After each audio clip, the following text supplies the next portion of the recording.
Number 24 اے لوگوں جو ایمان لائے ہو اپنے باپوں اور بھائیوں کو بھی اپنا رفیق نہ بناؤ اگر وہ ایمان پر کفر کو ترجیح دیں.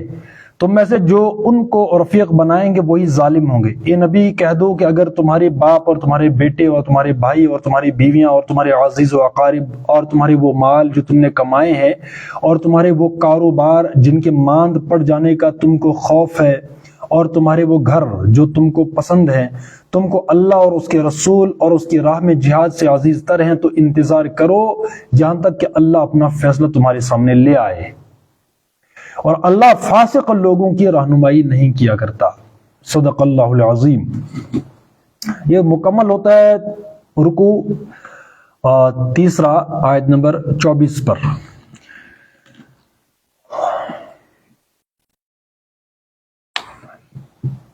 کل ہم نے پڑھا تھا کہ اللہ کے ہاں تو انہی لوگوں کا درجہ بڑا ہے جو ایمان لائے اور جنہوں نے اس کی راہ میں گھر بار چھوڑے اور جان و مال سے مجاہدہ کیا، جہاد کیا، جد و جہد کی، وہی کامیاب ہیں. ان کا رب انہیں اپنی رحمت اور خوشنودی اور ایسی جنتوں کی بشارت دیتا ہے جہاں ان کے لیے پائیدار عیش کے سامان ہیں، ان میں وہ ہمیشہ رہیں گے. یقیناً اللہ کے پاس خدمات کا صلہ دینے کو بہت کچھ ہے. تو قرآن کا ہر صفحہ جو ہے، جو ہمارا تیسرا پلر ہے ایمانیات کا، وہ ہے آخرت. ہر صفحے پر، ہر پیج پر آخرت کا تذکرہ ہوگا ہی ہوگا. ایک مضمون چلتا ہے اوپر سے اور کنکلوڈ اگر وہ ہوگا تو آخرت کے مضمون پر ہوگا. تو یہاں پر بھی ہے کہ آخرت کا، کہ ظاہر سی بات ہے دنیا میں مسائل باتیں مشکلات آتی ہیں، یہ سب چلتا ہے، لیکن اللہ تبارک و تعالیٰ فرماتے کہ یہ اس کی جو ایج ہے یا سٹیج ہے یا دورانیہ اس کا ہے وہ بہت مختصر ہے. اصل جو ہے وہ ہے آخرت. اور آخرت میں کیا ہے؟ وہ رحمت اور خوشنودی اور ایسی جنت کی بشارت ہے جہاں اس کا کوئی اینڈ نہیں ہوگا. وہ ان میں وہ ہمیشہ رہیں گے. اب یہ اللہ کا وعدہ ہے، اللہ کی بشارت ہے. لیکن کرنے کا کام کیا ہے دنیا میں؟ کہ ایسا کام کرنا ہے کہ گھر بار، گھر چھوڑنے کی نوبت آنی چاہیے، مال اور جان کی قربانی دینے کی نوبت آنی چاہیے. اب اس وقت میں اور آپ اور سب تھوڑا اپنے آپ کو دیکھیں. وہ جو اقبال نے کہا ہے کہ ملا سے نہ پوچھ اپنے دل سے پوچھ. ہم دل فتویٰ دے ہی دیتا ہے کہ اگر صحابہ پر یہ سب چیزیں آئی تھی کہ نہیں آئی تھی، یہ جو ہم قرآن میں پڑھ رہے ہیں، اگر صحابہ پر یہ ساری مصیبتیں اور مصائب اور قربانیاں اور یہ سب آیا تھا، ہم پر کیوں نہیں آ رہا؟ ٹھیک ہے نا. تو یہ ہے کہ اس مطلب سمپل ہے، دل فتویٰ دیتا ہے، عقل فتویٰ دیتا ہے کہ شاید ہم اس راستے پر نہیں ہے جس پر صحابہ تھے. سمپل سی بات ہے. اب یہاں پر اصولی بات یہاں پر فرمائی گئی آیت نمبر 24 میں. کل بھی ہم نے بات کی تھی کہ اگر امت مسلمہ کا زوال کا ایک سبب یہ بھی ہے کہ اگر قرآن ہے، تفسیر ہے، حدیث ہے، فقہ ہے، سیرت ہے، تو لوگ پڑھتے نہیں ہیں. اس کی وجہ یہ ہے کہ ہمارے پاس فرصت نہیں ہے. کوئی کاروبار کر رہا ہے، کوئی ٹیوشن کر رہا ہے، کوئی اور پروگرام کر رہا ہے، کوئی ڈگری کر رہا ہے. ہم نے بھی دیکھا، ہم کام کرتے ہیں اللہ ماشاءاللہ، تو لوگ یہی کہتے ہیں کہ ہمارے بچوں کے پاس ٹائم نہیں ہے. بھائی وجہ کیا ہے؟ یہ وجہ اس کی ہے کہ اور کچھ پڑھ رہے ہیں، چاہے سکول ہے، ہاں سکول ہے، کالج ہے، کوئی اور نوکری کے لیے ہے، کوئی وغیرہ وغیرہ. اب کچھ لوگ یہ کہتے ہیں کہ اچھا فی الحال میرا یہ ایگزام ہے، اس کے بعد دیکھتے ہیں. ایسا لگتا ہے کہ اس کے پاس کوئی ڈگری ہے، مطلب کوئی ہے، کوئی ایک ایسا کہ اس کو معلوم ہے کہ میں 2 سال مرنے والا نہیں ہوں، 3 سال مرنے والا نہیں ہوں، ابھی دیکھتے ہیں ایگزام کریک ہوگا تو اس کے بعد دیکھتے ہیں. دوسری بات یہ ہے کہ ایسا لگتا ہے کہ ہمارا مقصد بس وہی نوکری حاصل کرنا ہے، اس کے لیے پڑھائی کرنی ہے. تو مسئلہ یہ ہے کہ یہ پریورٹی ہے، ترجیح کس چیز کی ہے، اہمیت کس چیز کی ہے، وجود کس چیز کا ہے. میں نے پرسوں، میں ڈیلی بولتا ہوں کہ اگر ہم اللہ کے اصول اور اللہ کا قرآن کو ترجیح میں نہیں رکھتے، اس کا مطلب اللہ ہے نہیں، وجود اس کا نہیں ہے. مطلب اللہ ہے کہ نہیں ہے. تو جس چیز کو ہم زیادہ ترجیح دیتے ہیں، اہمیت دیتے ہیں، دن ہے، رات ہے، مشقت ہے، مال ہے، وقت ہے، صلاحیت ہے. دیکھو 3 چیزیں میں گنواتا ہوں. ایک وقت انسان کے پاس، دوسرا مال ہے، تیسری ہے صلاحیت انسان کے پاس. یہ 3 چیزیں تو ہیں سب کے پاس، وقت، مال اور صلاحیت. ان 3 چیزوں کا میکسیمم حصہ میرا آپ کا کہاں لگ رہا ہے، کہاں جا رہا ہے؟ سمجھ لینا چاہیے کل میرا آپ کا وہی سب کچھ ہے، وہی خدا ہے، وہی رسول، سب کچھ، مطلب جو کچھ بھی ہے. باقی پھر یہ جو ہے ذہنی عیاشی بن جاتا ہے، چلو نماز پڑھتے ہیں ہفتے میں، جو بھی ہے وغیرہ وغیرہ. تو یہ ہے پریورٹی. ہاں یقین آ جائے میرا اور آپ کا کہ واقعی یہ جو ہم نے ابھی آیت پڑھی کہ ان کا رب انہیں اپنی رحمت اور خوشنودی اور ایسی جنتوں کی بشارت دیتا ہے، جنت ہے واقعی، اللہ جو کہتا ہے یقین ہے، تو پھر ہمارا ان 3 چیزوں کا میکسیمم حصہ کہاں جائے گا؟ پھر جائے گا وہ اللہ کی راہ میں. یہ جو ہم نے پڑھا تھا فی سبیل اللہ، فی سبیل اللہ ہوتا ہے اللہ کے دین کی اقامت، وہ زکوٰۃ وغیرہ نہیں، اس کی مد الگ ہے. تیسری بات یہ ہے کہ جب ہم یہ یقین آ جاتا ہے کہ واقعی اللہ رسول ہیں، تو پھر ایک تو یہ 3 چیزیں، جو دوسری بات ہم نے پیچھے پڑھی تھی کہ اللہ کے سوا کسی سے ڈر، کسی سے ہم نہیں ڈریں گے. پھر یہ جو آیت ہے دیکھیے، یہ آیت نمبر 18 کہ اللہ کی مسجدوں کے آباد کار تو وہی لوگ ہو سکتے ہیں جو اللہ اور روز آخر کو مانے اور نماز قائم کرے، زکات دے اور اللہ کے سوا کسی سے نہ ڈرے. یہ ڈر ہے. اب دیکھیں اس وقت امت مسلمہ کا اس وقت بین الاقوامی سطح پر ایک ہی وجہ ہے ذلت اور رسوائی کا، وہ ہے ڈر. ڈر ہے. حضرت ثوبان ہے رضی اللہ عنہ، ان سے مروی ایک حدیث ہے کہ حضور صلی اللہ علیہ وسلم نے فرمایا، اب اس آیت کو یاد رکھیے، آیت سورہ توبہ کی آیت نمبر 18، ڈر کہ اللہ سے کسی نے ڈرے. وہ فرماتے ہیں کہ حضور نے فرمایا ایک وقت آئے گا کہ امت مسلمہ پر یعنی مسلمانوں پر غیر اقوام دوسرے لوگ ایسے ٹوٹ پڑیں گے جیسے دسترخوان پر بھوکے ٹوٹ پڑتے ہیں. تو صحابہ نے سوال کیا ہوگا کہ ایسا کیوں ہوگا، کیا وہ تعداد میں کم ہوں گے؟ حضور نے فرمایا کہ تعداد بہت ہوگی لیکن ان کی حیثیت جو ہے وہ سمندر پر جھاگ کسی ہوگی. سمندر پر جھاگ نہیں آتی وہ سفید. پھر فرمایا ایسا کیوں ہوگا کہ سمندر وہ جو ہے تعداد بھی بہت زیادہ ہوگی لیکن ان کی حیثیت ایسی جھاگ کی کوئی حیثیت ہی نہیں ہوتی. فرمایا کہ ان کا جو غیر اقوام ہیں ان کے دلوں سے مسلمانوں کا رعب اٹھ جائے گا. پھر فرمایا یہ کیوں ہوگا ایسا کہ تعداد ہونے کے باوجود بھی ان کا رعب نہیں ہوگا، سمندر ان کی حیثیت سمندر کے اوپر آنے والی جھاگ کسی ہوگی، تو وجہ کیا ہے؟ فرمایا حضور صلی اللہ علیہ وسلم ان میں ایک بیماری پیدا ہوگی وہن کی. پھر فرمایا وہن کیا ہے؟ تو پھر حضور صلی اللہ علیہ وسلم فرمایا کہ وہن جو ہے وہ حب الدنیا و کراہیت الموت، دنیا کی محبت اور موت سے نفرت. اب یہ حدیث ہے پوری. اور جب یہ چیز ہوگی تو پھر ہر کسی کے دلوں سے تمہارا رعب، خوف، دبدبا ختم ہو جائے گا اور پھر وہ تم پر ایسے ٹوٹ پڑیں گے جیسے کہ دسترخوان پر بھوکے ٹوٹ پڑتے ہیں. اسلام میں جو پہلا جو چیز ہے وہ ہے توحید، لا الہ، کوئی نہیں ہے، کس کا ڈر. اس کے باوجود بھی اس وقت اپنا ہم محاسبہ کریں کہ اللہ رسول کی بالادستی قبول کیوں نہیں ہے لوگوں کو. ڈر ہی تو ہے، کسی نہ کسی چیز کا تو ڈر ہے، اس لیے ذلت ہے. اللہ یہاں پر کہتا ہے کہ یہ اور اللہ کے سوا کسی سے نہ ڈرے. اب یہ حدیث پلس یہ اور پلس کلمہ طیب جو ہم پڑھتے ہیں لا الہ پلس قل هو اللہ احد. تو جب ایک ہے تو پھر مسلمان ایک اللہ، لا الہ، اللہ سے نہ ڈریں. تو وجہ اس کی یہ ہے کہ ہم ڈرتے ہیں. ڈر جہاں اگر توحید وحید کہیں نہیں رہتا. پھر یہ تو ابھی میں بھی درس دے رہا ہوں تو کیا ہے، پر درس دینے میں کیا جاتا ہے؟ ڈر.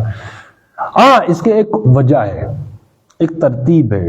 ترتیب کیا ہے کہ ہمیں ڈر بٹھایا گیا ہے، میرا آپ کا قصور بھی نہیں ہے. ایک ترتیب ہوتی ہے نا، ڈر بٹھاؤ کسی کو تو ڈر بیٹھتا ہے. البتہ یہ ہے کہ جو بھی اللہ ماشاءاللہ قرآن پڑھیں گہرائی میں تو انشاءاللہ یہ وقت آئے گا ڈر وغیرہ جو ہم صرف ایک اللہ کے سوا کسی سے ڈریں گے نہیں. وہ جو بقول احمد فراز نے کہا ہے کہ نہ تو خدا ہے نہ میں فرشتوں جیسا، دونوں انسان ہیں تو کیوں اتنے حجابوں میں ملیں. تو بس انسان ہے بھائی، دنیا میں جو بھی آتا ہے وہ انسان ہے. ڈر صرف ایک اللہ کا، ان الحکم الا للہ. اس لیے تو پھر ہم کہیں گے وہ سحر جس سے لرزتا ہے شبستان وجود، ہوتی ہے بندے مومن کی اذان سے پیدا. تو وہ پھر جب اذان دیں گے پھر بندہ وہ جو ہے شبستان وجود لرز اٹھے گا. ٹھیک ہے نا.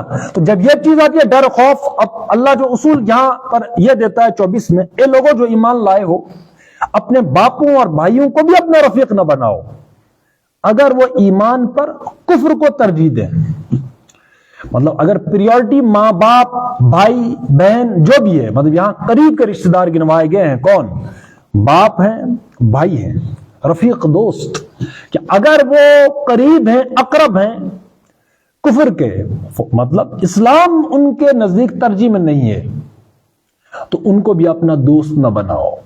اب میں نے پہلے وہی بات کہی تھی، اس وقت میجورٹی جو بھی اب کیوں نہیں پڑھتے بھائی؟ ہمارے پاس ٹائم نہیں. کیا کرتے ہو بھائی؟ نماز کیوں نہیں پڑھی؟ قرآن پڑھا آج؟ نہیں، فرصت ہی نہیں ہے. مطلب کوئی نہ کوئی بندہ کچھ نہ کچھ کر رہا ہے، دوستی ہے، لیکن اسلام قرآن نہیں پڑھے گا. اب یہ بالکل یو ٹرن میں بات ہے. بچوں کے میں نے بولا چھوٹے بچے ہیں ابھی، ان کی وقت ہے صلاحیت تربیت کا، کیوں نہیں پڑھتے؟ ٹیوشن جاتے ہیں بھائی، ان کے پاس فرصت ہی نہیں ہے. صبح اٹھتے ہیں تو ٹیوشن، وہاں سے اس کے بعد سکول سے آتے تو پھر ٹیوشن، تو پھر ان کے پاس وقت ہی کتنا ہے وغیرہ. اس کے بعد تھوڑے بڑے ہیں تو وہ کسی جاب کے لیے تیاری کر رہے ہوں گے، کچھ اور ہوں گے دھندے، وہ کاروبار کر رہے ہوں گے، تجارت کر رہے ہوں گے وغیرہ وغیرہ. تو زوال یہی نہیں آتا. تو اللہ کہتا ہے کہ اگر یہاں اب دیکھو، پہلے سے ہم کہہ رہے ہیں کہ جو صحابہ کی لڑائی ہوئی ہے وہ کوئی چین والوں سے نہیں ہوئی، روسیوں سے نہیں ہوئی. وہ ہوئی ایک طرف سے باپ ہے، ایک طرف سے بیٹا ہے، ایک طرف سے بھانجا ہے، ایک طرف سے ماموں ہے. یہ چل رہا ہے وہاں پر. اور اصول اللہ اسی لیے دے رہا ہے کس کا؟ باپ اور بھائی. کہ اگر ان کے نزدیک اسلام پریورٹی میں نہیں ہے تو ان کو ابھی اپنا دوست نہ بناؤ. اب وہی ملا سے نہ پوچھ، دل سے پوچھ. میری آپ کی دوستی کن کے ساتھ ہے؟ یا ہم پریورٹی میں جن کے ساتھ ہماری دوستی ہے، اب یہ ہم باپوں اور بھائی اور باپ کو دیکھیے. اگر میرا باپ ہے تو اس کو تھوڑا ہم دیکھیں. وہی میں کل بھی کہا تھا کہ آج اکثر کچھ لوگ ایسے بھی ہے بھائی، نماز کیوں نہیں پڑھتے، تلاوت کیوں نہیں کرتے؟ وہ اجتماع ہے، کوئی جو بھی کام ہے قرآن سے ایک تنظیم، وہ بھی فرض ہے. قرآن کہتا ہے کہ تنظیم میں رہو، جماعت بناؤ. وہ جماعت کیا کام کرے گی؟ لوگوں کو قرآن کی طرف دعوت دے گی. تو کیوں نہیں کرتے بھائی؟ بول رہے والد صاحب مانتے نہیں ہیں، امی نہیں مانتی کہ بھائی ادھر نہیں جانا، یہ نماز وغیرہ سب گھر میں ہی کرو، ادھر یہ. اب یہ چیزیں ہیں مسلمان. پھر کہتے ہیں کہ وہ اس قوم نے یہ کیا، پھر اس نے یہ کیا، وہ بزلو. یہی سجاد نعمانی صاحب کا ہم وہی کہتے ہیں، سیلف سیٹسفیکشن کے کتے اور غلام. تو غلام اور کتوں کے ساتھ کیا ہی ہوتے ہیں؟ جہاں ہڈی ملتی ہے وہ چاٹتے رہو. ٹھیک ہے. تو یہ اصول یاد رکھیں، وہی کہ جاگو اور جگاؤ. یہ اپلیکیشن ایک ہوتا ہے اپنے آپ کو چینج کرنا. دیکھو یہ بھی میں بات بارہ کہتا ہوں کہ پرسنالٹی ہے، پرسنالٹیز کو ہم کہتے ہیں، وہ بدلتی کیسے ہے یا بنتی کیسے؟ اب اگر ہم نے یہ آیت ابھی پڑھی، یہ آیت پڑھی نا، اس پر عمل اسی وقت شروع کر دینا ہے. اس کو پینڈنگ میں نہیں رکھنا سٹور میں کہ ہاں یہ پڑھا تو پھر. اس کو سٹرائک ہونی چاہیے بار بار ذہن میں کہ یہ بات اگر ہم نے پڑھی اور میں اس نہج پر اس وقت ہوں، میں بدلوں گا کیسے؟ اندر سے ایک وہ جو ہے نا، وہ جو پنجابی میں کہتے ہیں وٹ چڑھنا، وہ ہونا چاہیے اندر سے. یا ایک بے اطمینانی سی کی کیفیت ہونی چاہیے پیدا کہ میں اس آیت پر کب آؤں گا. ہوتا ہے نا اندر سے کہ بھائی قرآن تو یہ کہتا ہے میرا دوست، میرا باپ کسی اور راستے پر ہے، بھائی کسی اور راستے پر ہے، فلان دوست وہ کسی اور راستے پر. قرآن تو کہتا ہے ان سے دوستی ہی نہ رکھو جو اسلام کے نزدیک ہے ہی نہیں، اسلام کی ترجیح میں ہے ہی نہیں. سلیبس ہوتا ہے نا، صبح سے شام کیا کرنا ہے، صبح کیا کرنا ہے تم نے؟ ہاں صبح میں نے اٹھنا ہے، پھر ادھر جانا ہے، ادھر جانا ہے، ادھر، پورا ٹائم ٹیبل گنوائے گا عشاء تک. لیکن اسلام کا ایک کام بھی نہیں ہوگا اس میں. میجورٹی ہماری وہی ہے کہ نہیں ہے؟ ہے میجورٹی وہی. صبح سے لے کر صبح جاگے اور شام جب ہم سوتے ہیں، اس بیچ میں میجورٹی آف دی پیپل، ان میں جو ان کا ٹائم ٹیبل بنتا ہے، اسلام کی کوئی چیز نہیں ہے اس میں. اب زوال ہے بھائی، زوال ایسے تھوڑی آتا ہے. اگر ہم بیٹھے صرف درس دیں گے فار ایگزامپل صبح تک، باہر نہیں جائیں گے، تو بھائی اور کوئی کام ہوگا نہیں. تو جس میں ہم ٹائم دیں گے، وقت دیں گے، وہی کام تو ہوگا. ٹھیک ہے نا؟ تو یہ ہے کہ جو لوگ تو پرسنالٹی ایسے بنتی کہ اگر میں اس آیت پر نہیں ہوں، اندر سے وہ ایک بے چینی سی وہ ہونی چاہیے کہ میں کب آؤں اس پر. ایسے مگر نہ یہ ہم نے پڑھ لیا، دروازے سے نکل گئے اور یہ رکھ لیا سٹور روم میں، تو پھر وہاں سے نہیں نکلتا. جو آیت پڑھی اس پر اسی وقت سے عمل کرو ذہنی طور پر کہ جب بھی مجھے موقع آئے گا میں اس آیت پر عمل کروں گا. یہ مسلمان بننے کی ہے آخرت کی تیاری. مگر وہ آخرت کی تیاری کرو، کفن کاٹنا سیکھنا ہے ادھر. ابو جہل کو بھی کفن سیتے، وہ بھی وہیں دفن ہے کہیں مکے میں ہی ہوگا. وہ کیوں نہیں جنت میں؟ اس میں کیوں جو ہے وہ جہنم کا فتویٰ لگا قرآن میں؟ دوسری طرف سے مصعب بن عمیر ہے، ان کا کفن کیا تھا؟ پھٹے ہوئے کمبل تھا، کمبل، اور اتنی چھوٹی کمبل تھی کہ سر اگر ڈھکتے تھے اس کمبل سے تو پیر کھل جاتے تھے، پیروں پر رکھتے تو سر جو ہے وہ ننگا ہو جاتا. تو پھر حکم حضور صلی اللہ علیہ وسلم فرمایا کہ پیروں پر گھاس ڈال دو اور سر ڈھک لو اس کمبل سے.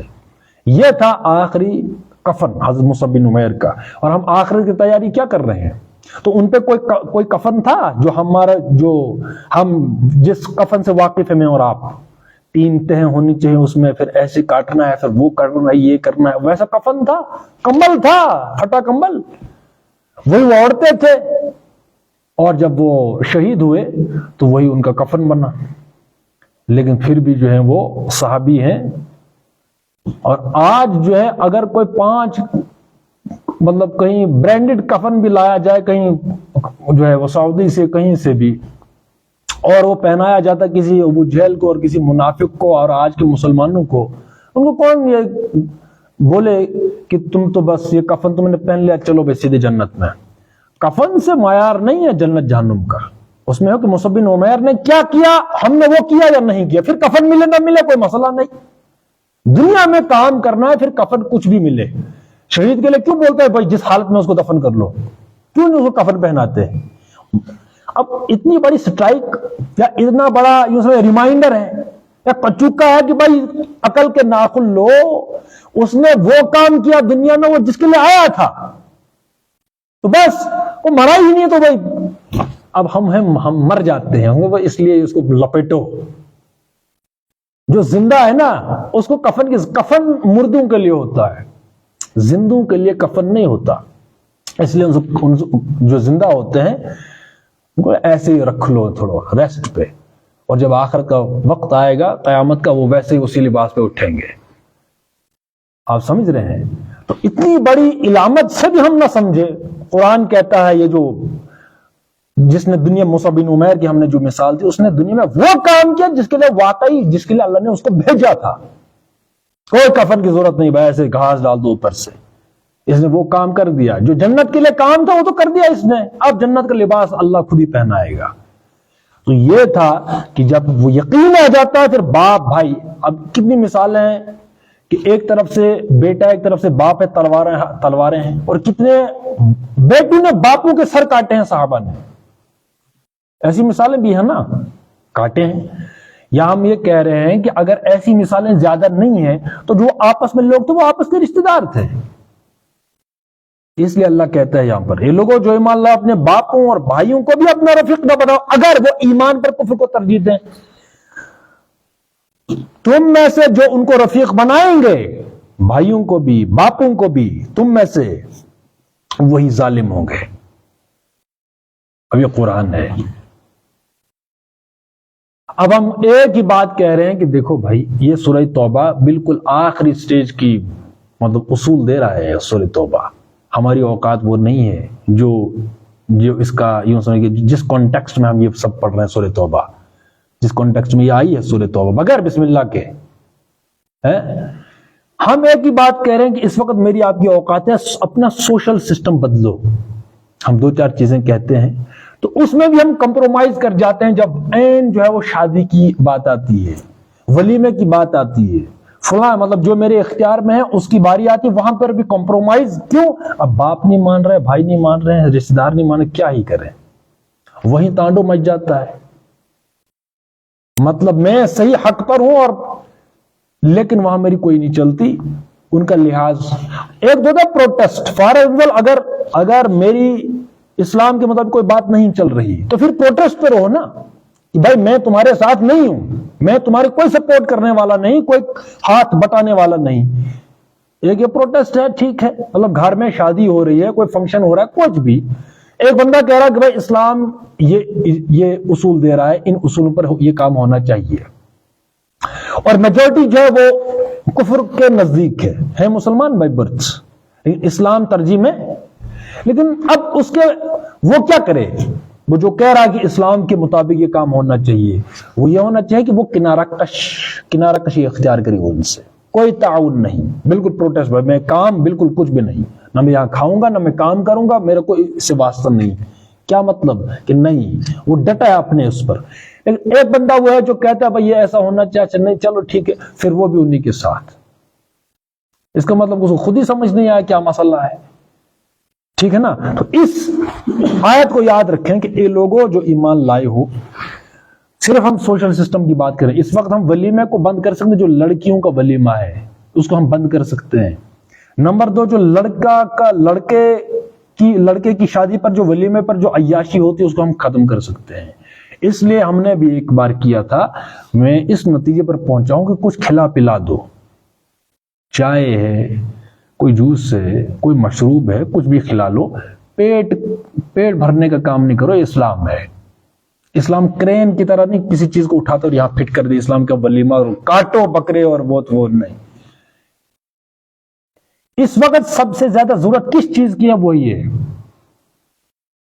یہ نہ بدلے گا تو ولیمے کے نام پر تم کچھ بھی کھلا لو، ان کے جو ہے نا پیٹ ہی بڑھیں گے اور کچھ نہیں بڑھے گا، جانوروں کی طرح.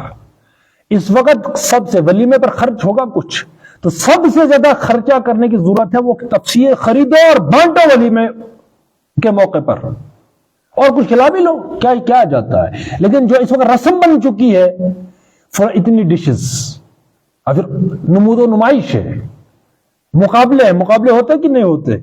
فلاں گھر اس نے جو ہے شادی پر یہ بنایا تھا اور یہ کیا تھا، پھر وہ اب ہم بھی. اس کو کہتے ہیں قرآن میں سورہ بنی اسرائیل میں کہتے ہیں ان المبذرین کانوا اخوان الشیاطین. جو فضول خرچ کرنے والے ہیں یہ شیطان کے بھائی ہیں. لیکن لوگ لگے ہوئے ہیں مطلب ضرورت ایک ہوتی ہے، ضرورت سے زیادہ خرچ کرنا، وجہ وائی اس کو کہتے ہیں قرآن. اللہ کہتے ہیں کہ یہ شیطان کے بھائی ہیں. دوسری چیز ہے تجدید ہوتے ہیں. تجدید کسی چیز کی تجدید، مجدد کس کو کہتے ہیں؟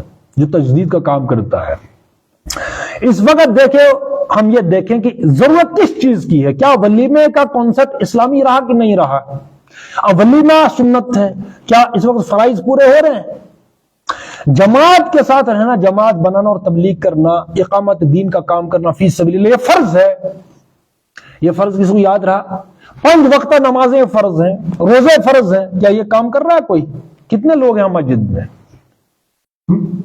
علاقہ کتنا بڑا ہے؟ 5 وقتہ نماز. لیکن شادی جب کریں گے تو سارے کے سارے جو ہے وہ بڑھ چڑھ کر ولیمے کے نام پر جو عیاشی ہوتی ہے اس میں پیسہ جو ہے وہ لگا دیں گے. وہ سنت کیسے یاد رہے گی؟ فرض نماز یاد نہیں ہے. مطلب ایک بستی ہے 300 بندوں پر مشتمل، یا مرد اس میں ہیں 200، مان لیں 200 میں سے نماز پڑھیں گے 5 یا 10، یہی ہے مسجد میں فرض. چلو مان لو فرض انڈیویجولی گھروں میں پڑھتے ہوں گے، جو بھی ہے 200 میں سے یوں سمجھ لو 50، وہ 150 کہاں گئے؟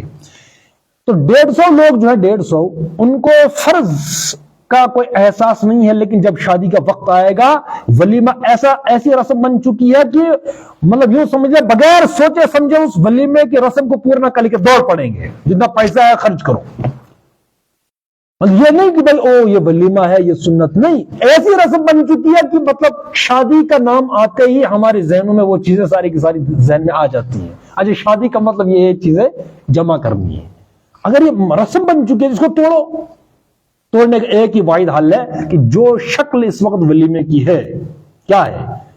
بس یہ ڈشز، ان سب کو ختم کر دو اور نیا طریقہ ایجاد کرو. جیسا کہ اللہ ماشاء اللہ میں نے کیا تھا، کتابیں.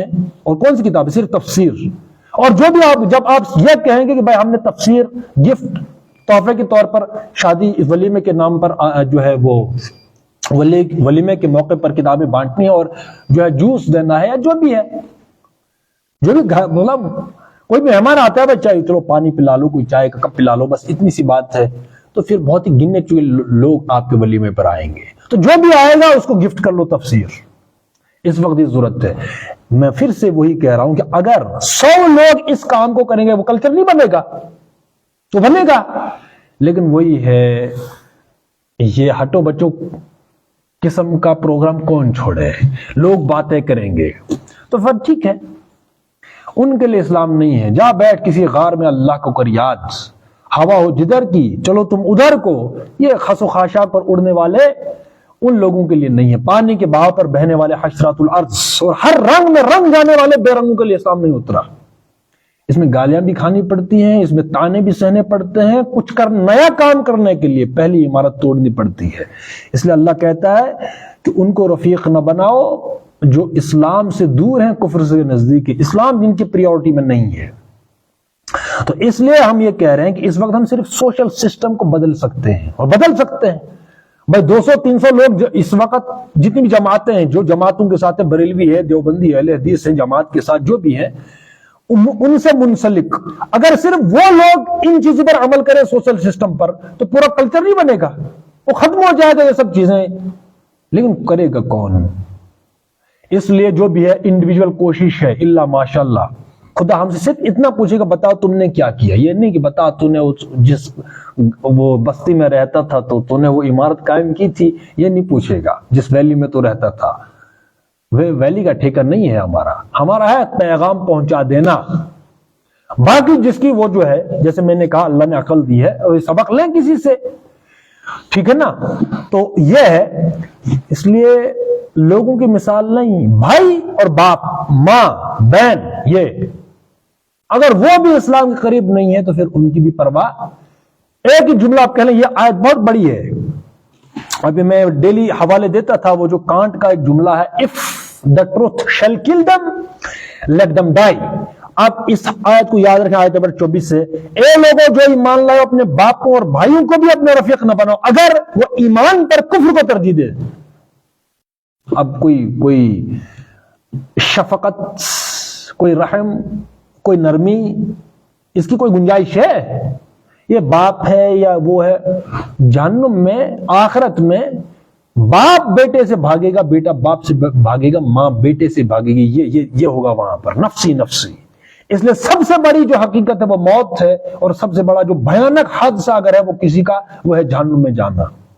اس لیے قرآن کہتا ہے کہ اپنے آپ اور اپنے اہل و عیال کو جہنم کی آگ سے بچاؤ۔ اگر کوئی یہ کرائیٹیریا نہیں ہے کہ میں تقریر کر رہا ہوں میرا پورا خاندان جو ہے اس وقت اس لائن پر ہونا چاہیے، وہ نبی آئے، کچھ کی بیویوں نے نہ مانا، کچھ کے بیٹوں نے نہ مانا، کچھ کے چاچوں نے نہ مانا، نہیں، یہ دعوت ہے، کوئی قبول کرتا ہے ٹھیک ہے، قبول نہیں کرتا ہے وہ خود بھگتے گا جہنم، سمپل سی بات ہے۔ یہ کوئی بٹن نہیں ہے کہ باپ ہے تو بٹن دبائے گا سارے بیٹے جو ہے جنت میں، یا سارے بیٹے جو ہے قرآن پر، نہیں۔ ہاں سمجھ آ گیا بس سمجھاؤ، اگر سمجھ آ گئی کسی کو، سمجھ نہیں آئی کسی کو، اور وہ دعوت دینے کے باوجود بھی انہیں اسی حق درمی پر، انہیں اللاجک رسموں پر ڈٹا ہے، تو مجھے کوئی ضرورت نہیں ہے کہ میرا باپ ہے یا میرا بھائی ہے تو چلو، ایسا نہیں ہے، ٹھیک ہے نا؟ یہ اسلام ہے۔ اس لیے صحابہ کے ہم مثالیں دیتے ہیں، ایک طرف سے باپ ہے، ایک طرف سے بیٹا، ایک طرف سے رشتہ دار ہیں، وہ ایک دوسرے کو ان کا وہ چل رہا ہے۔ اس لیے اللہ کہتا ہے کہ اپنے باپوں اور بھائیوں کو اپنے رفیق نہ بناؤ اگر وہ ایمان پر کفر کو ترجیح دیں۔ ہر چیز کفر ہے جو اسلام کے مخالف ہے، یا اسلام جن چیزوں کی ترغیب نہیں دیتا۔ ولیمے کے نام پر کیا ہوتا ہے ادھر؟ لوگ رات کو تہجد پڑھتے ہیں، ادھر کیا نہیں ہوتا؟ اب اس کو بھی ایکسپلین کریں ہم۔ اس لیے میں کہہ رہا ہوں کہ اس کو تو بالکل یکسر، بالکل بدلنا ہے اس کو۔ ولیمے کے یہ جو عیاشی ہوتی ہے ولیمے کے نام پر، کوئی سنت نہیں ہے لوگوں کے پاس۔ سنت کا کانسیپٹ ہوتا ہے بھائی، لگتا ہے کسی شادی میں کہ یہ اسلام کی شادی ہے، یہ اس کی بنیاد جو ہے وہ سنت ہے، تو لگتا ہے وہ جو قوم فرض نماز نہیں پڑھتی ان کو کیا ہے یار، ولیمہ بھی ایک سنت ہوتی ہے، ٹھیک ہے؟ اس لیے اس کو بدلو بالکل۔ اور ہمارا یہی ہے کہ سب سے زیادہ ون ڈے دعوت اونلی، چاہے سگے ہوں کچھ بھی ہوں، اونلی ون ڈے، اور وہاں تفسیر ہوگی، جو بھی آئے گا پانی پلاؤ چائے پلا لو، بات ختم۔ پیسہ بچے گا جو ہم اس عیاشی میں اڑاتے ہیں، وائٹ واش کر لو، پینٹ کر لو، سجاؤ، کمکمے ہیں، پھر وہ ہے بدتمیزی ہے، بھائی کیا ہے تمہارا دوسرا کا بھی کام ہے کوئی، اور پھر اتنے ڈریس ہیں، پھر وہ ہے، کیا کرنا ہے بھائی؟ وہ سارا کا سارا پیسہ بچاؤ، اور اللہ کا جو کلام ہے اس کو لوگوں میں تقسیم کرو، اور ان لوگوں کو یہ پیسہ دیں جو بیچارے جو ہے وہ دوائی کو ترستے ہیں، دوائی کو، کھانا تو دور کی بات ہے، دوائی تو مل جاتی ہے ان کو، ایسے بھی لوگ ہیں ان کو 2 سال 3 سال 10 سال بیمار پڑے ہیں. ہاں ان کو دیں گے جب رمضان آئے گا تو جوش میں سارے لوگ آئیں گے، پھر دیں گے 1000 روپیہ 500 روپیہ 100 روپیہ. 11 مہینے وہ بیچارے کہاں جاتے ہیں جن کو تمہاری پڑی ہوتی ہے. رمضان کا مہینہ آتے ہی چلو بھائی غریبوں کی مدد کرو، تو 11 مہینے ان کی کون مدد کرتا ہے پھر؟ اس لیے ہمارا پیسہ بچے گا جب ہم فضول ان رسموں سے نکلیں گے تو پھر ہی کچھ کریں گے نا، وغیرہ اللہ نے سب کو دیا ہوا ہے. ہر بندہ اس وقت جو بھی شادی کرتا ہے کم سے کم ہم یہ کریں 50,000 نہیں لگتا اس کا. میں یہ کہہ رہا ہوں کم سے کم اگر کوئی غریب ہو اتنا 50,000 تو لگتا ہے. تو کیوں وہ 50,000 بھی بچ جاتا اگر وہ اسلام کے ان اصولوں پر آ جاتا، 50,000 بھی بچ جاتا. پھر تو نمود و نمائی جن کو ہے ہٹو بچو پیسہ اوپر کی کمائی ہے جو بھی یا اللہ نے کسی کو دیا تھا تو تیسرے دن وہ عیاشی پر اتر آئے اور نمود و نمائش ہے. 10 لاکھ 20 لاکھ لگ جاتا ہے. لگتا کہ نہیں؟ اس سے زیادہ لگتا ہے. جس کے پاس جتنا ہے اس کو اتنا لگتا ہے. اور کس لیے؟ صرف اپنے سیلف سیٹسفیکشن کے لیے، باقی اور کچھ نہیں ہوتا. باقی وہ جو شادی کے بعد پھر سے وہاں یو ٹرن لگ جاتا ہے، وہاں صرف فساد ہوتا ہے اور کچھ نہیں ہوتا. تو بہرحال جو بھی سمجھتے ہیں کہ اسلام پر اس وقت اسلام کو کیسے ایک فطری دین ہے اس کو لوگوں تک کیسے پہنچائیں، اور اس وقت ہم جتنے رسموں میں جکڑے ہوئے ہیں ان سے نکلنے کی ضرورت ہے. کوئی یہ دلیل نہ دے کہ یہ ولیمہ ہے، بالکل اسلام ایک الگ چیز ہے. اس وقت جو ولیمے ہوتے ہیں جو کچھ بھی ہوتا ہے وہ اسلام کے ساتھ کوئی تعلق نہیں ہے کوئی تعلق. میں سب سے بہتر مثال دے رہا ہوں نماز کی. کہاں ہے نمازیں؟ فرض ہے، فرض. اور یہ زکوٰۃ، کہاں زکوٰۃ؟ ان کو پڑھی ہے ولیمے کی، یہ سنت ہے کہیں ہم سے رہ نہ جائے. یہ سب سارا کا سارا جو ہے عیاشی کرنے کا ذریعہ بنا ہے، باقی کچھ نہیں. اس وقت جو بلنڈر کرتے ہیں حکومت مسلمان اور قرآن کی آیتوں کو کوٹ کر رہے ہیں، تو جو قرآن کی آیتوں کو کوٹ کریں گے تو سنت نفل ان کے لیے کیا ہی معنی رکھتی ہے؟ سنت کے نام پر عیاشی ہوتی ہے کس حدیث میں ہے؟ تو بہرحال جس کو سمجھ آ رہا ہے یا ہمیں سمجھ آ رہا ہے بس کرنے کا کام یہ ہے کہ جو بھی اسلام کے نام پر چیزیں چل رہی ہیں ان کو بدلو. سیلیبریٹ کرنا ہے تو بدلو، طریقہ بدلو نا. ولیمے کا نام ہے خرچ کرنا، خوشی ہے. اس وقت سب سے ہم زیادہ خرچ کریں گے کتاب پر، ضرورت اسی کی ہے بس. دوسری جو بھی چیزیں ہیں جیسے جہیز ہے وہ میوچول ہے، ون سائڈ وہ ختم تو ہوگا نہیں، اس پر ہم کام کریں. جہیز ہے، نکاح ہے، اور وہی نکاح کیوں نہیں ہوتا ہے؟ بھائی ہمارے پاس حق مہر نہیں ہے. کتنا ہے؟ 4 لاکھ. کیوں بھائی؟ گائے بیل ہے؟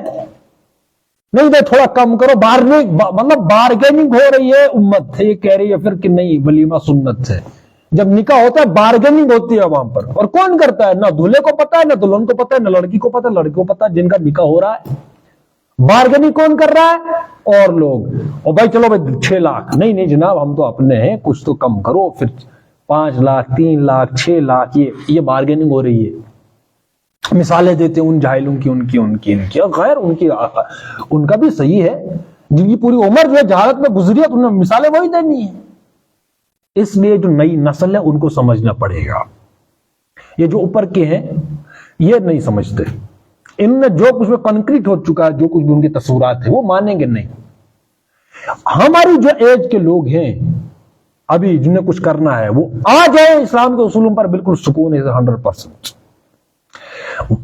نکاح ہے بالکل، اس میں یہ فرض نہیں ہے، شرط لازم کہ جو نکاح ہوگا اسی وقت جو ہے وہ حق مہر جو ہے وہ اس کو ادا کرنا ہے. یہ فرض ہے سب سے پہلے اللہ کا، اس کے بعد ہے یہ بیوی کا. ٹھیک ہے، یہ میاں اور بیوی کے مابین ہے. وہ جب دینا چاہے، جب اس کے جیب میں آئے گا وہ دے گا، لیکن دینا ہی دینا ہے.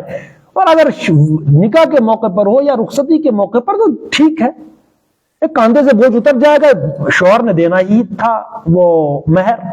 لیکن ان چیزوں کو جو ہم نے اتنا سخت بنایا ہے کہ نہیں یہ پہلے یہ اتنا ہونا، اور کتنا ہونا چاہے بیچارہ اس کی جو کمر ٹوٹ پڑتی ہے، چاہے 3 4 5 10 لاکھ. کیوں؟ خیر ہمارا یہ ٹاپک نہیں ہے. ہم یہ کہہ رہے ہیں کہ ان چیزوں کو بدلنے کی ضرورت ہے. تھوڑا ہم عقل کے وہ لیں، اور اس میں جو پیسہ بچے گا وہ لگائیں ہم دین پر. بھائی مرنا تو ابھی اعلان ہو جائے، کچھ پتہ نہیں چلے گا ہم کہاں سے آئے تھے کہاں گئے. ٹھیک ہے نا؟ تو اس لیے کسی کی پرواہ نہ کریں.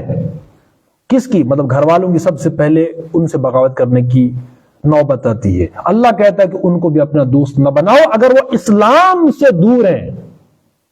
نام ہے مسلمانوں کا سا، ختم بھی پڑھوائیں گے، عید کی نماز بھی پڑھیں گے، جمعہ بھی پڑھیں گے، لیکن پریورٹی میں اسلام نہیں ہوگا. رہ گئی رسم اذاں، روح بلالی نہ رہی، فلسفہ رہ گیا تلقین غزالی.